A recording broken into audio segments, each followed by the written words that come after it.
Em abril de 2005, uma empresa chamada Mind Candy criou um dos maiores jogos de realidade alternativa que o mundo já viu até hoje.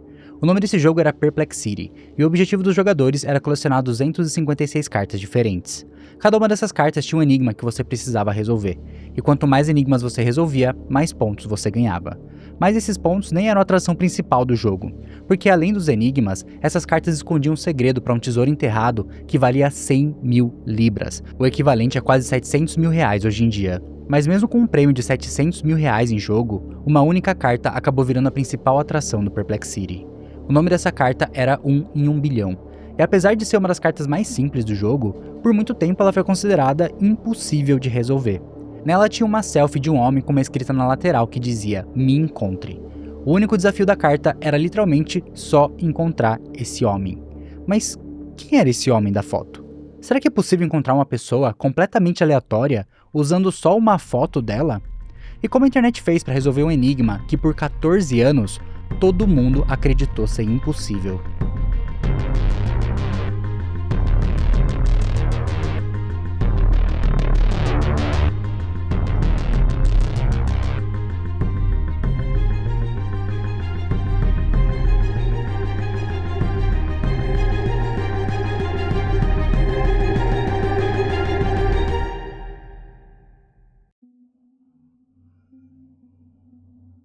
Antes da gente entender o porquê um mistério por trás de uma carta desse jogo demorou tanto tempo para ter uma resolução, a gente precisa entender o que é Perplexity.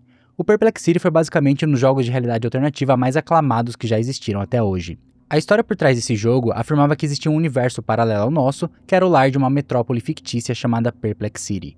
E essa cidade tinha uma cultura bem diferente da cultura aqui da Terra, porque lá eles valorizavam muito a agilidade mental, a inteligência e principalmente a resolução de enigmas. Mas em um certo dia, essa cidade passou por uma tragédia enorme. Um objeto de valor inestimável chamado Cubo Resida foi roubado do museu da Academia de Perplexity e levado até o planeta Terra. E a ladra que roubou o cubo começou a deixar várias mensagens misteriosas com dicas para a localização dele. Na mesma hora, os cidadãos de Perplexity criaram uma equipe de recuperação do cubo para tentar encontrar esse artefato. Mas tinha outro problema enorme. Eles não conseguiam viajar para a Terra. Por isso eles decidiram pedir ajuda para os terráqueos através da empresa Mind Candy, para que a gente pudesse desvendar as mensagens misteriosas e encontrar o cubo Resida que podia estar escondido em qualquer lugar aqui do planeta Terra. E os perplexianos ofereceram uma recompensa de 100 mil libras, quase 700 mil reais para a pessoa que encontrasse o cubo Resida. Mas para encontrar esse cubo, você precisava resolver vários enigmas diferentes que vinham em algumas cartas colecionáveis. A Mind Candy lançou uma coleção de 256 cartas que eram vendidas em pacotes, igual os pacotes de cartas que você pode comprar para colecionar cartas de Pokémon ou de Yu-Gi-Oh! Então, quando você comprava um pacotinho, não tinha como você saber quais cartas vinham dentro, eram todas aleatórias. Se você quisesse todas as 256 cartas, você precisava trocar com outros jogadores ou continuar comprando pacotinhos até terminar a coleção. Mas o interessante do Perplexity é que cada uma dessas cartas tinha uma cor, e dependendo da cor, ela tinha uma dificuldade diferente.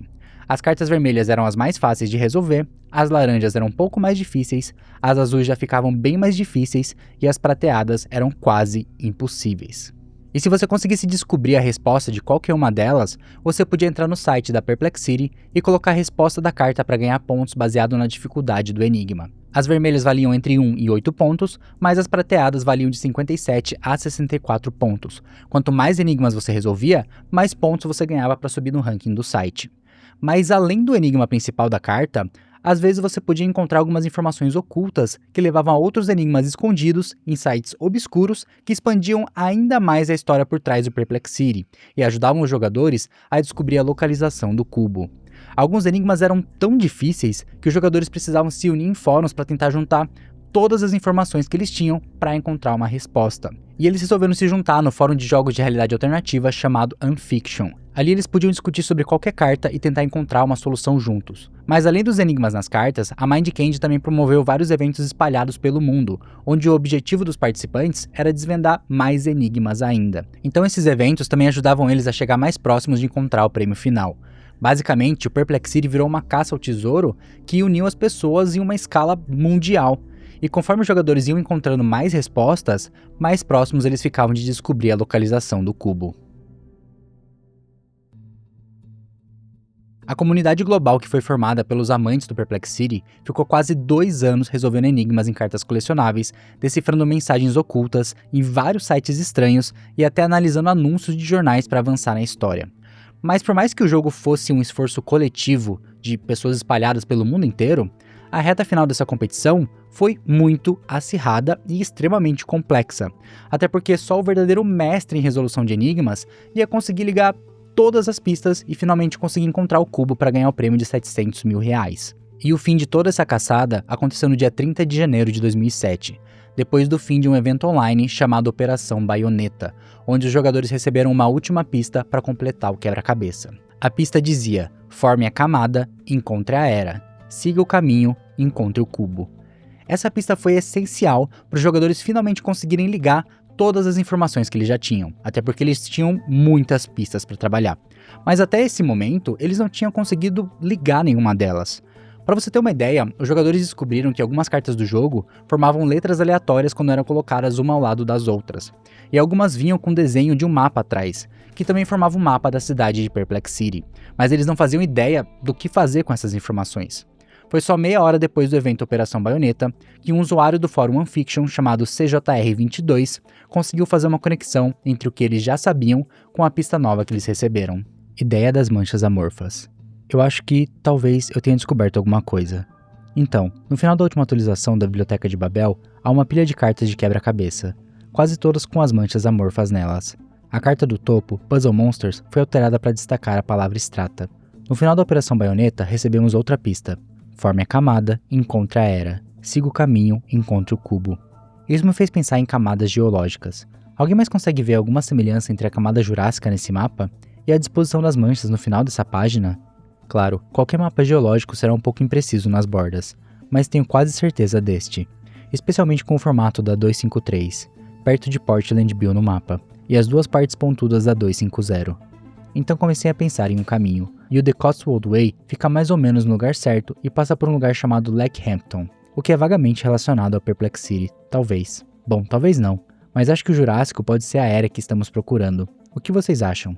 Antes de receber essa pista, os jogadores já tinham uma ideia de que o cubo Reseda poderia estar escondido em uma floresta, porque eles encontraram 3 fotos em uma página ligada ao jogo chamada Biblioteca de Babel. A primeira foto mostrava várias árvores, a segunda mostrava um buraco com alguma coisa embrulhada em um saco preto, e a terceira foto mostrava a imagem de uma cerca de madeira. Então, com essa pista da Era Jurássica, eles começaram a procurar por rotas que passavam por meio de florestas. E eles encontraram uma trilha de 144 km chamada Jurassic Way, literalmente Caminho Jurássico. E eles descobriram que essa trilha passa por só 2 florestas, a Fine Shade Wood e a Wakerley Great Wood. Para descobrir qual era a floresta certa, eles juntaram todas as pistas que eles já tinham e ficaram horas tentando descobrir qual era a floresta correta. E no meio dessa investigação, eles descobriram que Fine Shade Wood era um centro de conservação selvagem focado em uma ave de rapina muito específica que se chama Red Kite em inglês. Mas por que essa informação era tão relevante? Na história do jogo Perplexity, a família mais importante e os personagens centrais de todo o mistério tinham o sobrenome Kite Way. E uma dessas personagens se chamava Scarlet Kite Way. Quando eles descobriram a informação de que Fine Shade Wood era um centro de conservação de uma ave chamada Red Kite, eles ligaram todos os pontos. Scarlet é a cor vermelho escarlate, vermelho em inglês é red, e Kite Way contém a palavra kite. Não tem como isso ser só uma coincidência. A personagem Scarlet Kite Way claramente tem uma ligação com a ave Red Kite de Fine Shade Wood. Então é claro que na mesma hora, essa pista levou todos os jogadores até essa floresta. E quando eles chegaram lá, eles começaram a seguir as pistas que eles acreditavam ser o enigma final para encontrar o cubo escondido. A pista era um poema encontrado na carta de número 30, chamada Fim da Linha. Preciosas são as pedras, meus filhos. Precioso é aquilo que é escavado da terra. Preciosos são os rubis, os diamantes, as esmeraldas e o topázio. Eu me agarro firmemente às ametistas. Elas se misturam com safiras. Então joguei ambas para longe de mim. Restou apenas uma escolha, e a partir de então, nada estava à direita. Meus filhos, eu não me desesperei, assim como vocês não devem se desesperar. Um quadrúpede apareceu diante de mim, com sua perna do meio erguida orgulhosamente para a frente. Virei minhas costas para ele e caminhei adiante. Mas após apenas 20 côvados, a luz estava sobre mim. Preciosa, meus filhos, é a luz. Os jogadores que foram até Fine Shade Wood ficaram tentando entender essa mensagem por várias horas, mas ninguém conseguiu encontrar nada. Nenhuma das pistas parecia fazer muito sentido ali naquele lugar. E um usuário chamado Random percebeu isso muito rápido. Por isso ele tomou a decisão que deveria tentar ver se a mensagem fazia algum sentido na outra floresta. E enquanto estava todo mundo tentando decifrar as pistas finais na floresta de Fine Shade Wood, o Random decidiu ir até Wakerly Great Wood para ver se ele encontrava alguma coisa que fizesse sentido. Como as florestas eram muito próximas uma da outra, ele conseguiu chegar lá muito rápido. E assim que ele chegou lá, ele percebeu que o poema estava fazendo muito mais sentido. Quando o poema falava de seguir as ametistas e deixar as safiras, era uma instrução para seguir as cores das trilhas do parque. Os jogadores precisavam pegar a trilha roxa, passar pela azul e entrar na próxima rota disponível. O trecho, a partir de então, nada estava à direita, era um aviso falando que eles só podiam virar à esquerda. Quando o Random seguiu pela rota que o poema falava, ele descobriu que o quadrúpede não era um animal de 4 patas. Ele era um poste de madeira com um formato estranho que ficava sustentado por 4 pernas. A última instrução mandava dar as costas para esse poste e andar 20 côvados, uma medida antiga que é o equivalente a 10 metros. O Random seguiu todas essas instruções e começou a cavar. Cerca de 15 centímetros abaixo da superfície, ele encontrou alguma coisa embrulhada em um saco plástico preto. Dentro desse saco plástico, ele encontrou uma nota que falava: Janeiro de 2004. Eu não sei se isso algum dia será encontrado. Se você está lendo isso, eu devo estar errada. Mantenha ele a salvo. Entre em contato comigo. E junto dessa nota, o Random encontrou o cubo Reseda que foi roubado de Perplex City. Só alguns dias depois, o Andy Darley, a pessoa por trás do usuário Random, foi até o escritório da Mind Candy entregar o cubo e recebeu o prêmio de 100 mil libras. E esse foi o fim de uma busca que durou quase 2 anos. Mas esse não era o fim dos mistérios por trás do Perplex City, porque algumas coisas ainda estavam sem respostas. Por mais que os jogadores tivessem conseguido desvendar todos os enigmas e encontrar o tesouro final do Perplex City, ainda ficaram sobrando 2 cartas que pareciam extremamente difíceis de resolver. A primeira foi a carta número 238, uma carta de dificuldade prata com o título Riemann. Essa é uma carta interessante porque ela causou uma certa controvérsia quando os jogadores descobriram que ela não tem solução. Um jogador chegou até a mandar um e-mail ao serviço de atendimento do Perplex City reclamando que a carta é impossível e recebeu essa resposta. Olá, Dom. Obrigado pelo seu e-mail. Jogar Perplex City não exige que você resolva todas as cartas. Essa carta em particular realmente exige que você prove a hipótese de Riemann, algo que até o momento ninguém na Terra conseguiu fazer. No entanto, algum dia essa hipótese pode ser solucionada, permitindo que você insira a resposta da carta. Esperamos que você não pare de jogar Perplex City por causa disso, pois parte do jogo é apresentar enigmas ainda sem solução, na esperança de que um dia eles possam ser resolvidos. Temos consciência de que essa carta causou muita frustração e debate, e levaremos isso em consideração ao projetar futuras cartas. Atenciosamente, atendimento ao cliente de Perplex City. Aqui a gente consegue ver um detalhe que os jogadores perceberam ser muito importante na busca pelo cubo roubado. Eles não precisavam resolver o enigma de todas as cartas para chegar ao final do jogo. E a carta 238 ia continuar sendo impossível, até porque ela pedia para os jogadores solucionarem a hipótese de Riemann, que foi proposta pelo matemático alemão Bernhard Riemann em 1859. Se você nunca ouviu falar sobre a hipótese de Riemann, esse é basicamente um dos maiores mistérios não resolvidos da história da matemática.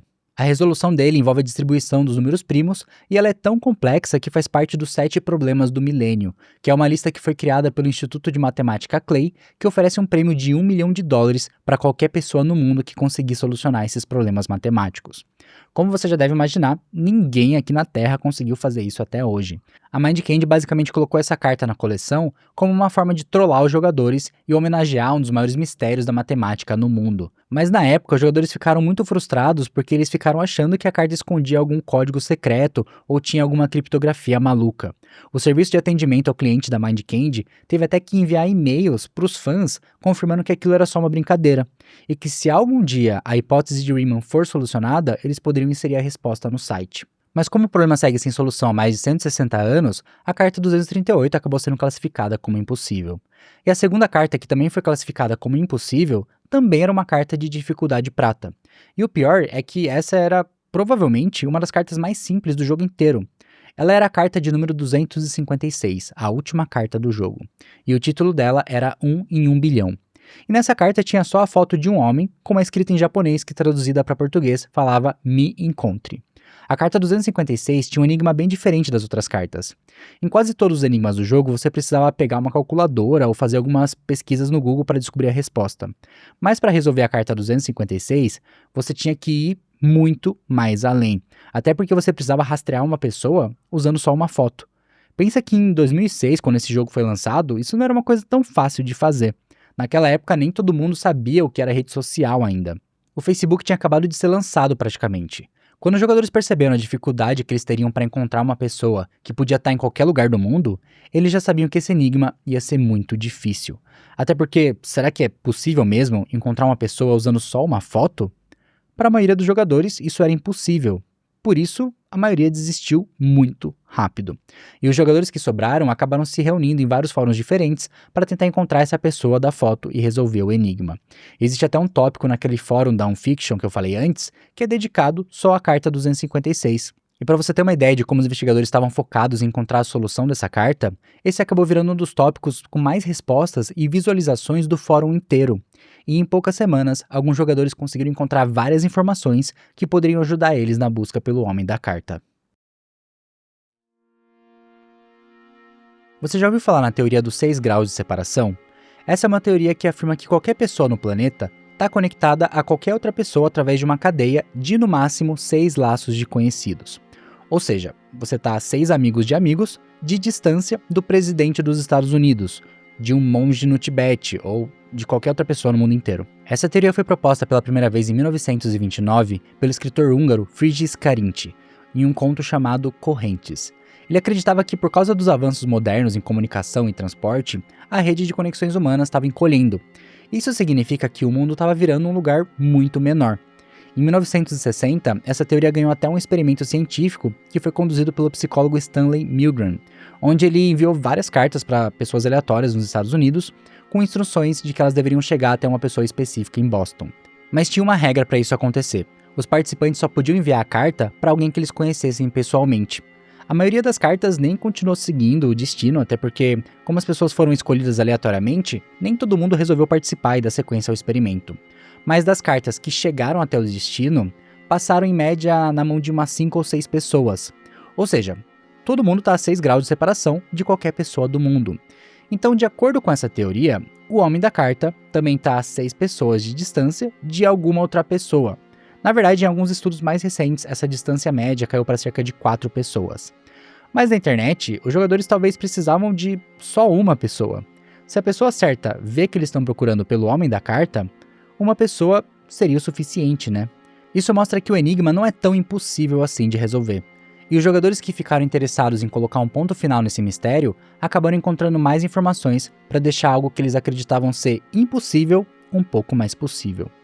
A primeira coisa que eles fizeram foi usar uma ferramenta que a própria Mind Candy disponibilizou para os jogadores. Em todas as cartas, eles podiam ligar para um número de telefone que servia como uma linha de ajuda, que pagando só 50 centavos da ligação, eles podiam receber uma pista sobre qualquer carta que eles quisessem. Alô? Você pode me dar uma dica para a carta 256? Meu nome é Satoshi. É só isso? Não tem mais nenhuma dica para essa carta? Meu nome é Satoshi. Agora os jogadores sabiam que o nome do homem da carta é Satoshi. Isso já elimina bilhões de pessoas no mundo inteiro. O único problema é que Satoshi está entre os nomes masculinos mais comuns do Japão. Então, por mais que eles tivessem eliminado bilhões de pessoas, ainda existiam milhares de homens com esse nome. Só essa pista não era o suficiente para eles chegarem numa resposta. E é por isso que um dos jogadores decidiu seguir a teoria dos 6 graus de separação e criou um site com o objetivo de levar a foto do Satoshi para o maior número possível de pessoas. O link desse site era billion21.org. E ali qualquer pessoa que tivesse alguma informação do lugar que aquela foto foi tirada, ou conhecesse o Satoshi, poderia enviar um e-mail. Você podia até colocar o endereço de e-mail das pessoas que você conhecia e enviar a foto dele para o maior número possível de pessoas para fazer esse e-mail chegar até alguém que provavelmente conhecia o Satoshi, ou até mesmo tentar fazer ela chegar no próprio Satoshi. Mas mesmo com uma página na internet dedicada a resolver esse mistério, eles não encontraram ninguém que conhecia ele.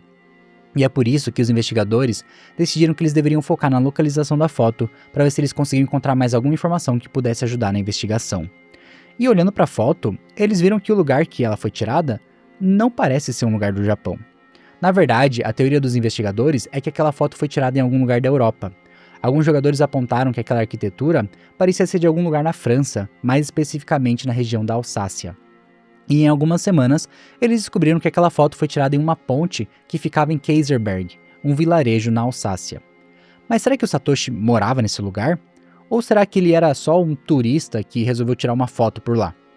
O mais provável é que o Satoshi tirou aquela foto enquanto estava visitando a Alsácia, porque essa é uma região francesa cheia de história que recebe muitos turistas durante todo o ano. Mas quando os investigadores foram procurar saber mais sobre esse lugar, eles descobriram que a Alsácia abriga uma comunidade japonesa muito grande. Porque em 1982, os políticos dessa região fizeram um esforço agressivo para atrair investidores estrangeiros e conseguiram convencer várias empresas japonesas, que eram gigantes da tecnologia, a abrir fábricas ali. Então, para administrar essas fábricas, as empresas levaram centenas de engenheiros, executivos e várias famílias diretamente do Japão para a Alsácia. E para ajudar as famílias japonesas com essa mudança, a Alsácia criou o Lycée Seijo, um colégio interno tradicional japonês na cidade de Kitshain.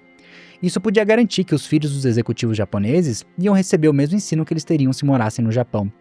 Então, levando em consideração que o Satoshi parecia ter por volta dos 20 a 30 e poucos anos, surgiu a possibilidade dele ser o filho de uma dessas famílias que se mudaram para a Alsácia na década de 80. O problema é que mesmo com essa informação de que o Satoshi poderia ser um morador da região de Alsácia, nenhum dos investigadores conseguiu avançar na investigação. E com o prêmio final sendo encontrado em janeiro de 2007, os jogadores começaram a esquecer do Perplexity. Então, a cada dia que passava, tinha menos jogadores buscando a solução da carta 256.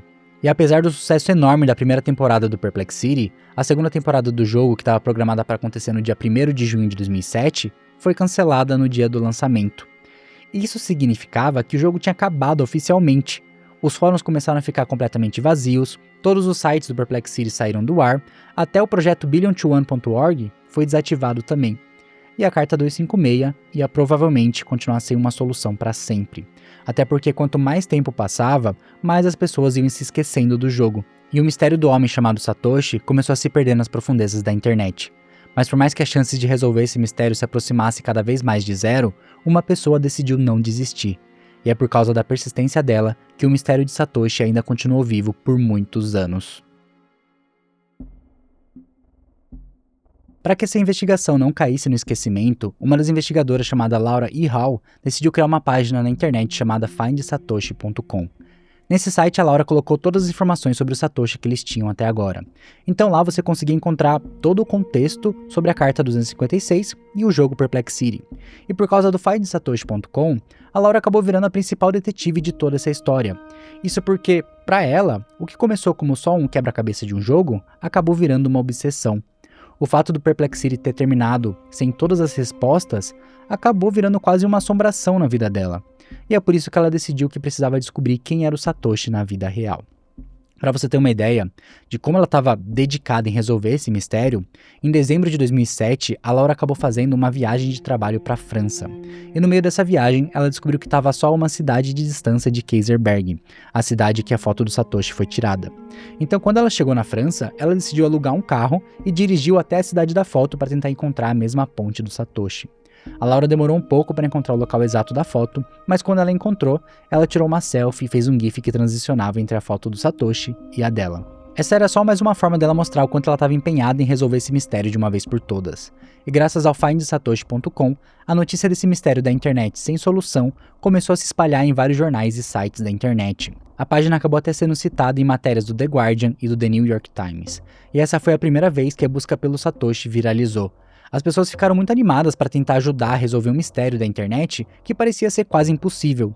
O único problema é que, por causa disso, a Laura acabou recebendo vários contatos de e-mail com dicas sobre a identidade do Satoshi, mas nenhuma resultava em uma conexão real. Muitas pessoas acabaram enviando links de perfil de homens asiáticos aleatórios, sem nem ter certeza de que eles eram a pessoa certa.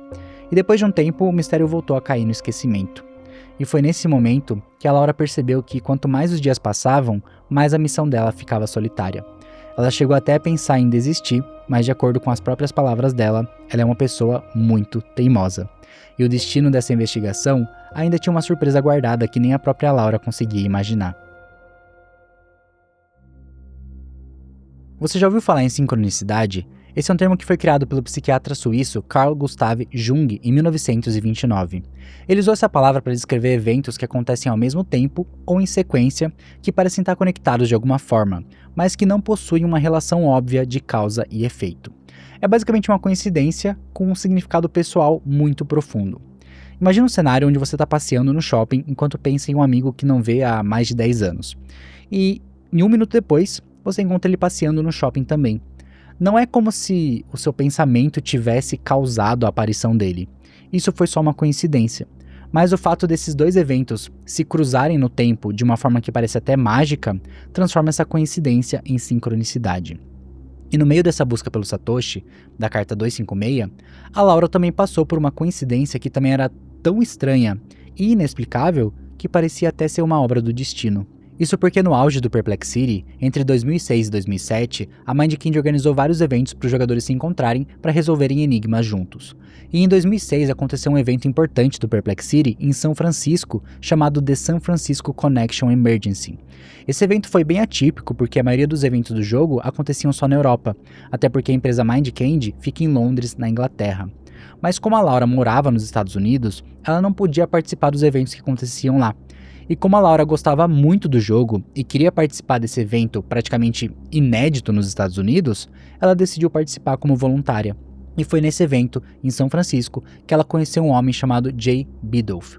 Eles acabaram se dando super bem logo de cara e depois do evento saíram com alguns amigos para um karaokê. A Laura acabou gostando muito do Jay e o Jay acabou gostando muito da Laura. Foi praticamente um encontro do destino. O problema é que o Jay precisou voar de volta para a Inglaterra no dia seguinte. Mas mesmo assim, eles mantiveram contato e acabaram transformando aquilo em um relacionamento à distância. E depois de tanto tempo mantendo esse relacionamento à distância, em 2009 eles decidiram que eles finalmente precisavam se casar e o Jay foi morar com a Laura nos Estados Unidos. Tá, mas por que esse relacionamento é tão importante para essa investigação? Acontece que o Jay Biddulph era um dos desenvolvedores do Perplexity e também um dos principais designers dos enigmas das cartas enquanto ele trabalhava na Mindkind. E em 2011, depois de 3 anos que eles estavam morando juntos, a Laura decidiu acessar o findsatoshi.com porque fazia tempo que ela não atualizava a página. E nesse mesmo dia que ela decidiu atualizar o site, o Jay contou para ela que foi ele que desenvolveu a carta de número 256 chamada 1 em 1 bilhão. O Jay escolheu a pessoa para a foto e ele escolheu como ia funcionar esse enigma. O que significava que ele sabia como encontrar o Satoshi. Na mesma hora, isso foi um choque para Laura. É claro que ela já sabia que o Jay tinha trabalhado desenvolvendo alguns dos enigmas do Perplexity, mas ela não sabia que ele tinha feito essa carta em específico, justamente a carta com o enigma que ela vem tentando resolver há mais de 5 anos. O Jay sabia que ela estava nessa busca implacável, e mesmo assim decidiu guardar o segredo por tanto tempo. E sabe qual foi a desculpa dele por não ter contado isso antes? Foi porque a Laura nunca perguntou. Mas agora ela já sabia que o marido desenvolveu a carta 256 e com certeza sabia quem era a pessoa da carta. Ela só precisava perguntar onde encontrar o Satoshi pessoalmente e ela poderia solucionar o mistério de uma vez por todas, né? Esse seria o final de toda a busca pelo Satoshi. Mas não foi isso que aconteceu. A Laura não queria saber a resposta, e o Jay, como designer de enigmas e quebra-cabeças, nunca ia contar a solução para ninguém. Depois que isso aconteceu, algumas pessoas chegaram até a acusar a Laura de ter casado com o Jay só para conseguir resolver o mistério da carta 1 em 1 bilhão. Mas a verdade é que ela passou a vida inteira sem saber que ele estava por trás dela.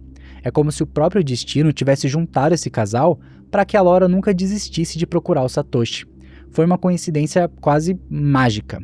O problema é que, mesmo com toda essa conexão inexplicável, em outubro de 2008 aconteceu um evento que ia acabar com todo o trabalho que a Laura teve para fazer as pessoas se interessarem em resolver o mistério da carta 256. Porque foi nessa data que o Satoshi Nakamoto publicou o documento original da criação do Bitcoin. E por volta de 2011 e 2012, o Bitcoin começou a ganhar muita popularidade. Por causa disso, o mundo inteiro começou uma caçada frenética para descobrir a verdadeira identidade do criador da criptomoeda. Isso basicamente fez a internet transbordar com vários artigos perguntando quem era o Satoshi Nakamoto, que tinha publicado aquele documento em 2008. Só para você ter uma ideia, antes do Bitcoin ganhar toda essa fama, quando você digitava quem é Satoshi no Google, o primeiro resultado era o site da Laura E. Hall. Agora o findsatoshi.com acabou sendo soterrado por vários artigos sobre o Bitcoin. Até no próprio Reddit e Twitter, que eram redes sociais onde jogadores divulgavam a foto da carta 256 com a hashtag FindSatoshi por muito tempo, acabaram sendo dominados pelos fãs da criptomoeda depois de 2011. Isso acabou gerando até uma certa confusão, porque muitas pessoas de fora do jogo acabaram esbarrando na foto da carta e acharam que aquele homem da foto era, na verdade, a identidade real do criador do Bitcoin. E por causa dessa confusão com o nome Satoshi, em 2 mistérios diferentes, a própria internet foi apagando o mistério por trás da carta 256 para dar lugar ao mistério por trás do criador do Bitcoin. Como você já deve imaginar, isso fez a investigação para solucionar o mistério da carta esfriar e ser totalmente abandonada. Tanto que até a própria Laura acabou deixando o projeto dela de lado por um tempo. Parecia até que esse ia ser o fim de toda essa história. Depois do surgimento do Satoshi Nakamoto e todo o mistério por trás da criação do Bitcoin, o mistério da carta 1 em 1 bilhão ficou adormecido por muito tempo.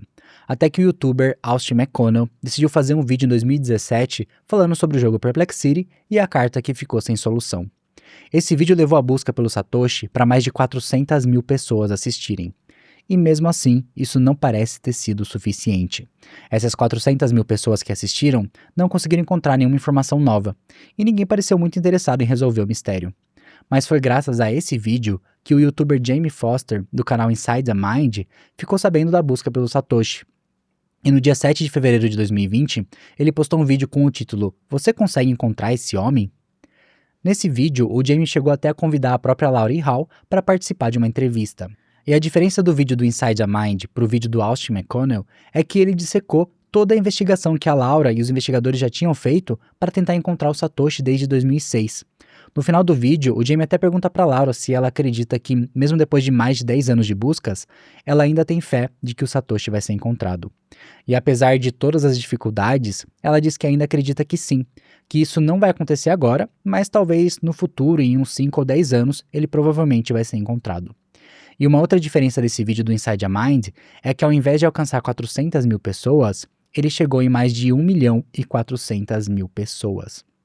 Isso gerou muito mais interesse e trouxe uma comunidade que começou a mostrar curiosidade no projeto, ao ponto deles criarem um subreddit e um servidor de Discord dedicados à busca pelo Satoshi.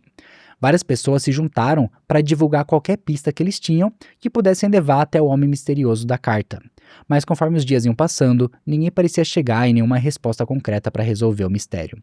Algumas pessoas chegaram até a sugerir que o homem da foto não era uma pessoa real. Tem um site que ficou muito famoso alguns anos atrás, que se chama thispersondoesnotexist.com, ou em português, essapessoanãoexiste.com. Essa é uma página que toda vez que você entra nela, ela gera uma pessoa nova que não existe. Muitos investigadores começaram a acreditar que o homem da foto foi gerado por um algoritmo parecido com o dessa página, e que talvez a Mindcandy tenha mentido sobre o Satoshi ser uma pessoa real. Até porque eles já tinham feito um enigma que era impossível de resolver com a carta da hipótese de Riemann. Então não tem como descartar a possibilidade deles terem feito 2 cartas que eram impossíveis. E com essa investigação se mostrando cada vez mais difícil, essa teoria acabou ganhando muito mais força. Mas a verdade é que essa investigação só precisava chegar no usuário do Reddit certo. E o nome desse usuário era Tom May. O nome verdadeiro do Tom May é Tom Lucas Seger. Ele é um tecnologista criativo que mora na Alemanha e faz pesquisa sobre inteligência artificial e design. E em fevereiro de 2020, ele acabou conhecendo o mistério do Satoshi através do vídeo do canal Inside the Mind. O Tom achou a história do Perplexity muito interessante, mas naquele momento ele só assistiu o vídeo e não chegou a se envolver na investigação pelo homem da foto. E foi só no dia 24 de dezembro de 2020, na véspera do Natal, que ele lembrou do vídeo que ele tinha assistido. Porque nesse dia, o Tom estava reunido com a família dele e a irmã dele contou uma história de que quando ela tinha 12 anos, ela tinha jogado uma mensagem dentro de uma garrafa no mar.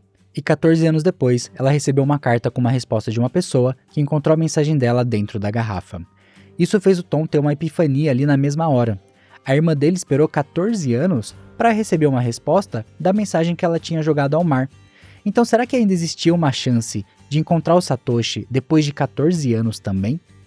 Depois do Tom ouvir a história da irmã dele, ele decidiu investigar mais sobre o mistério do Satoshi para ver se as pessoas ainda estavam procurando por aquele homem.